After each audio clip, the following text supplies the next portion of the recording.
show you off in Lambos out on Collins. I be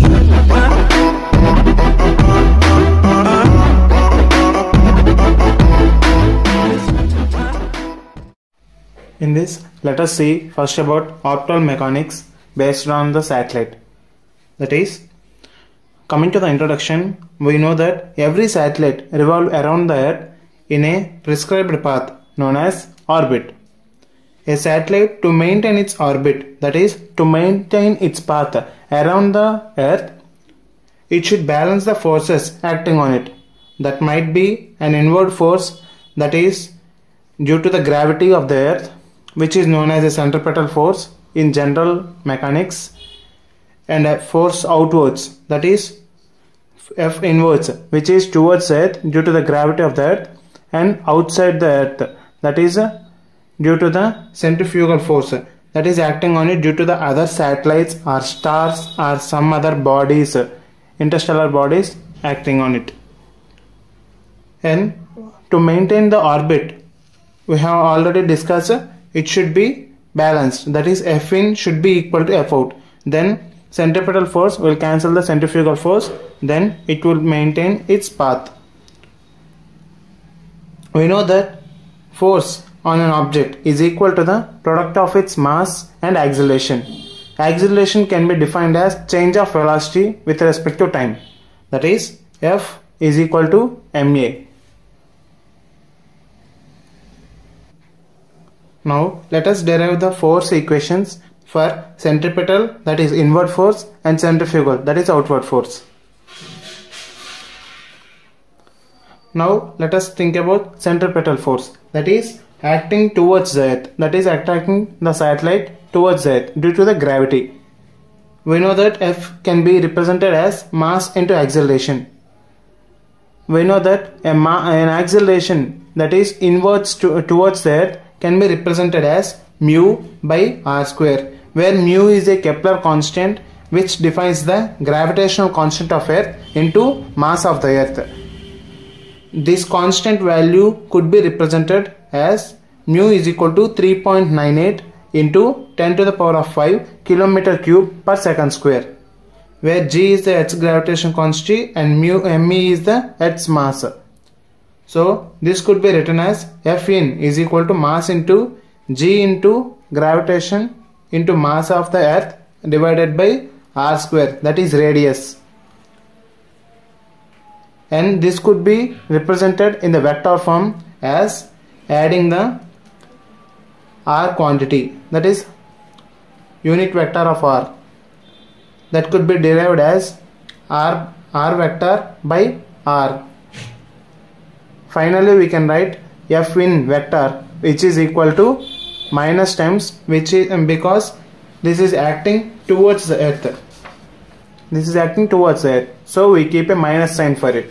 Minus g into mass of the Earth into m into r bar by r cube. Now let us see for centrifugal force, that is F out can be represented as mass into acceleration towards the outside.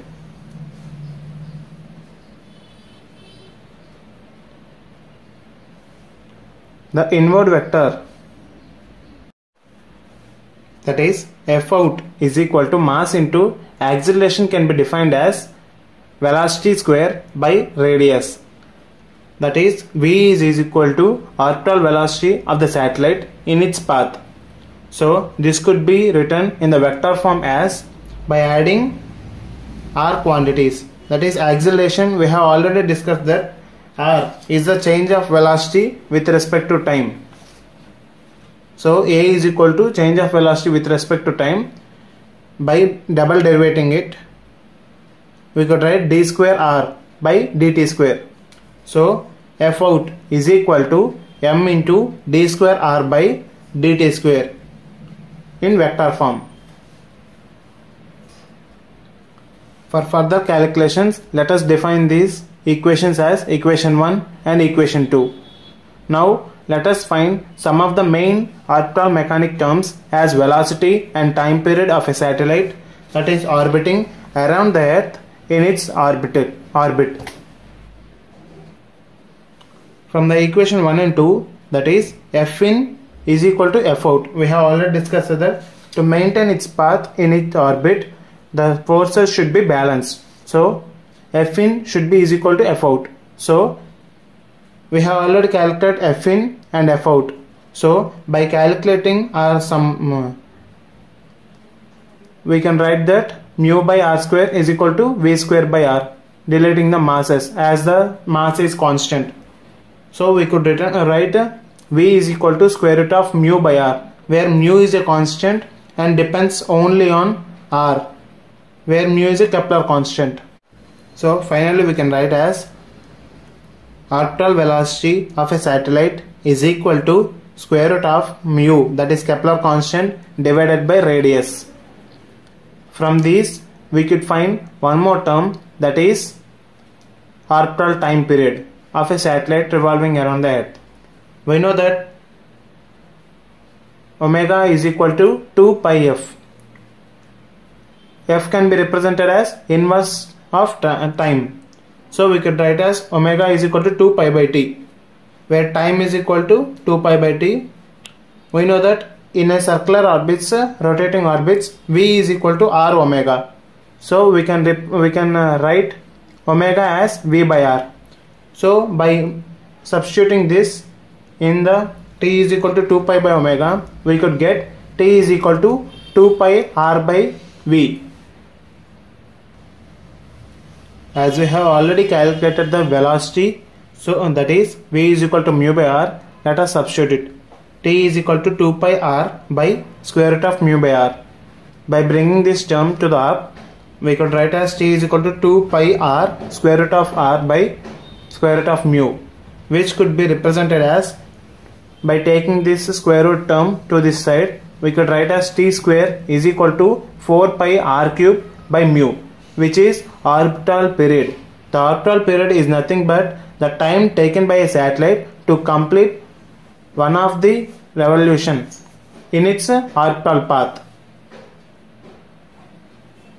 So in this video we have calculated about what is introduction to a satellites, how the satellites work, or what are the forces acting on it, and we found out the inward force, outward force, orbital velocity of a satellite, and orbital period.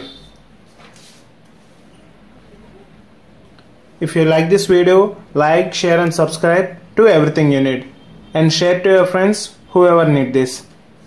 Thank you.